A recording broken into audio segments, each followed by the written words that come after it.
વિગતવાર સમાચાર પર નજર કરીએ અને મહત્વના સમાચાર આવી રહ્યા છે પાવાગઢથી કે જ્યાં ગુડ્સ રોપવે તૂટતા જ 6ના મોત થયા છે। માલવાહક રોપવે તૂટતા 6 લોકોના મોત થયા। રોપવેનું દોરડું તૂટી જતા દુર્ઘટના સર્જાઈ હતી અને 2 લિફ્ટ ઓપરેટર, 2 શ્રમિક, 2 અન્ય લોકોના આ દુર્ઘટનામાં મોત થયા છે।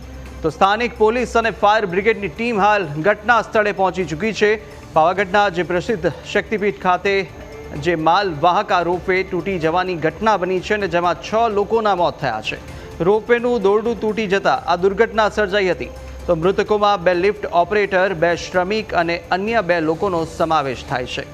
તો પાવાગઢના માચીથી મહાકાળી મંદિર સુધી બાંધકામ માટેની આ સામગ્રી લઈ જવા માટે અલગથી આ ગુડ્સ રોપવે બનાવવામાં આવ્યો હતો અને બાંધકામ માટેનો સામાન લઈ જવા દરમિયાન રોપવેનો તાર તૂટી જતા આ દુર્ઘટના સર્જાઈ છે। ઉલ્લેખનીય છે કે પાવાગઢમાં શ્રદ્ધાળુઓને લાવવા લઈ જવા માટેનો અલગ રોપવે વાપરવામાં આવતો હતો, તેની માટેનો અલગ રોપવે હતો, પરંતુ આ જે માલ સામાન લઈ જવા માટેનો આ જે રોપવે છે તેનું દોરડું તૂટતા દુર્ઘટના સર્જાઈ।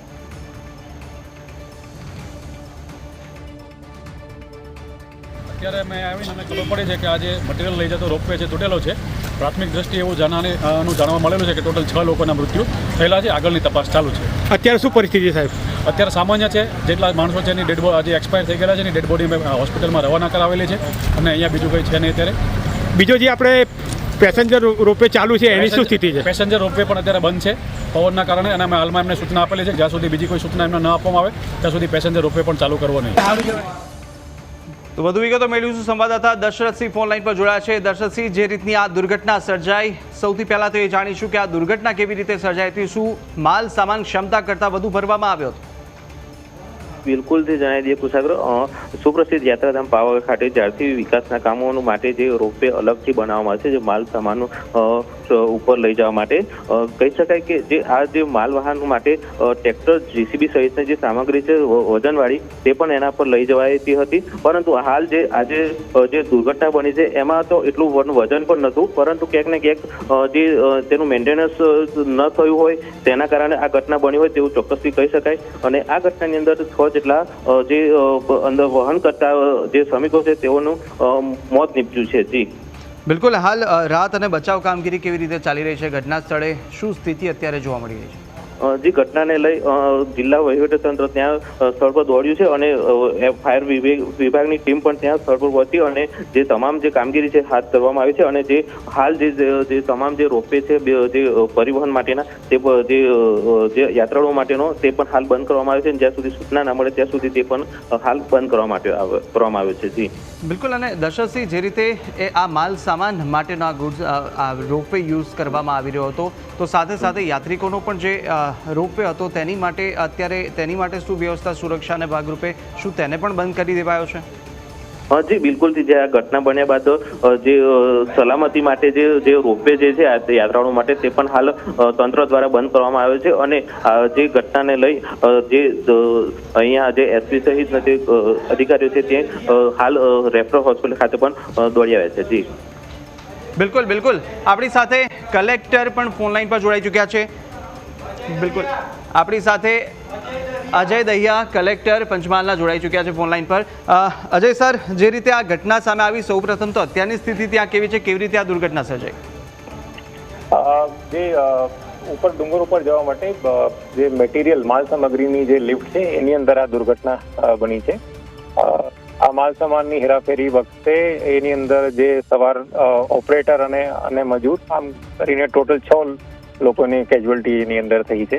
હાલ પરિસ્થિતિ એવી છે કે બધાની બોડી અમે રિકવર કરી લીધી છે અને સ્થળ ઉપર પરિસ્થિતિ જે છે આમ બીજી કઈ ઇસ્યુ નથી, કારણ કે બીજા કોઈને એવી કે પરિસ્થિતિ છે નહીં।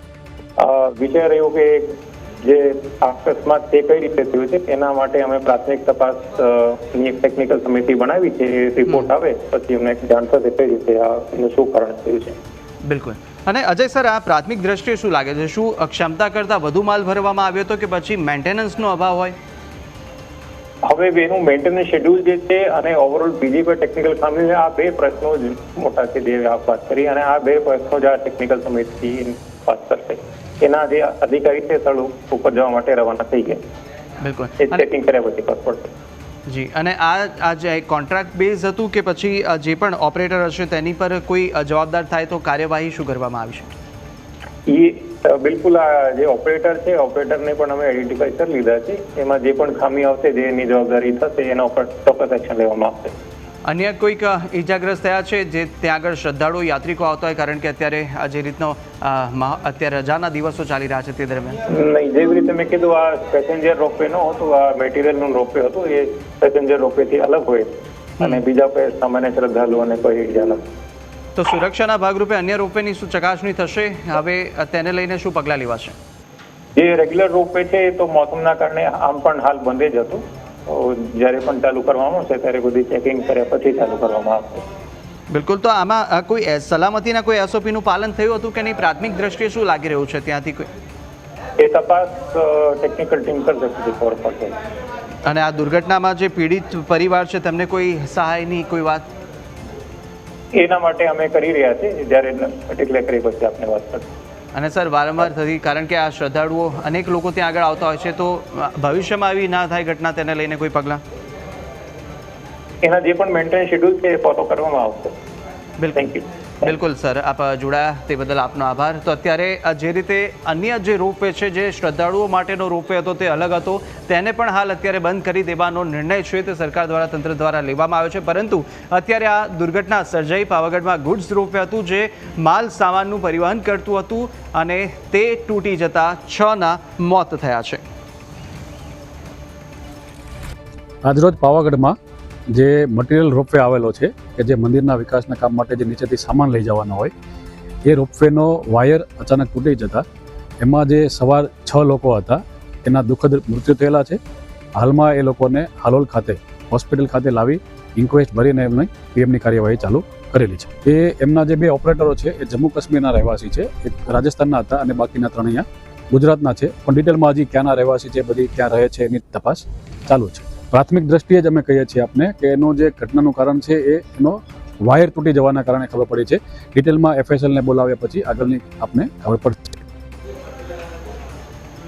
તો આ તરફ જે રીતે પાવાગઢના માચીથી મહાકાળી મંદિર સુધી ને બાંધકામ માટેની જે સામગ્રી છે તેને લઈ જવા માટે આ જે રોપવેનો યુઝ થતો હતો તે રોપવેનું દોરડું તૂટી ગયું હતું ને ત્યારબાદ આ દુર્ઘટના સર્જાઈ હતી. જો કે પ્રાથમિક તપાસની અંદર અત્યારે મેન્ટેનન્સનો અભાવ ને ક્યાંક માલ સામાન વધારે હોઈ શકે તેને લઈને આશંકા જોડાઈ રહી છે. આપણી સાથે દર્શકસિંહ પણ ફોનલાઈન પર સંવાદદાતા જોડાયેલા છે. દર્શકસિંહ, કલેક્ટરે પણ જણાવ્યું છે કે અત્યારે પ્રાથમિક તપાસ થશે, પરંતુ હાલ જે સ્થિતિ છે અનેક સુરક્ષા સલામતીના ભાગરૂપે જે યાત્રિકો શ્રદ્ધાળુઓ માટેનો રોપવે છે તેને પણ બંધ કરી દેવાયો છે. જી, ક્યાંક ને ક્યાંક આ જે રોપવે તૂટવાના કારણે સલામતીના ભાગરૂપે વહીવટી તંત્રો દ્વારા સલામતીના ભાગરૂપે જે યાત્રાળુઓ છે તેમના માટે રોપવે બંધ કરવામાં છે. જ્યારે જોકે આ જે ગુડ્સ રોપવે છે તેને ક્યાંક ને ક્યાંક મેન્ટેનન્સના અભાવના કારણે તૂટ્યો હોવાનું પણ આશંકા જતાવવામાં આવી છે. ત્યારે આ રોપવે તૂટવાના કારણે 6 જેટલા શ્રમિકોનું જે મોત થયું છે તેને લઈને પણ દુઃખદ ઘટનાને લઈને તમામ જે છે તે વ્યક્ત કરી રહ્યા છે. જી બિલકુલ. અને દર્શકશ્રીઓ, અગાઉ પણ આ પ્રકારની કોઈ આ ખામી સર્જાઈ હોઈ શકે? રોપવેમાં કોઈ ફરિયાદ ઉઠી હતી કે કોઈએ કહ્યું હતું કે આમાં ક્યાંક તૂટફૂટ જોવા મળી રહી છે?